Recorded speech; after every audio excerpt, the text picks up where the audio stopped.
High, আজকে আমি বানাবো সবচেয়ে সিম্পল পদ্ধতিতে এগ স্যান্ডউইচ। তো প্রথমে এগগুলো বয়েল করে নিয়ে গ্রেটার দিয়ে এভাবে গ্রেট করে নিতে হবে।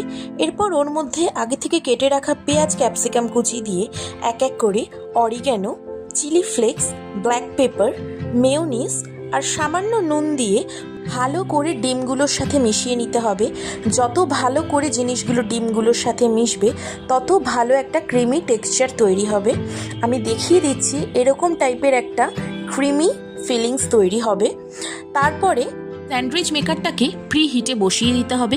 স্যান্ডউইচ মেকারটা হিট হতে হতে অন্যদিকে ব্রাউন ব্রেডের ওপরে ওই এগের ফিলিংটা ভালো করে চারিদিকে স্প্রেড করে দিতে হবে।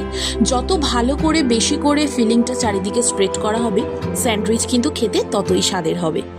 ফিলিংটা দেওয়ার পরে আগে থেকে গ্রেট করে রাখা চিজ ভালো করে ওই ফিলিংসটার ওপরে দিয়ে আর একটা ব্রেড দিয়ে কভার করে দিতে হবে।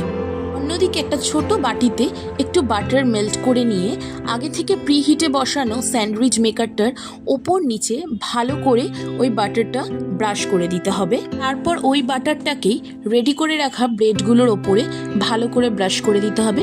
বাটার ভালো করে ব্রাশ করে দিলে স্যান্ডউইচটা খেতে খুব ক্রিস্পি হবে। পর রেডি করা ব্রেডগুলোকে স্যান্ডউইচ মেকারে দিয়ে ওটাকে বন্ধ করে দিতে হবে।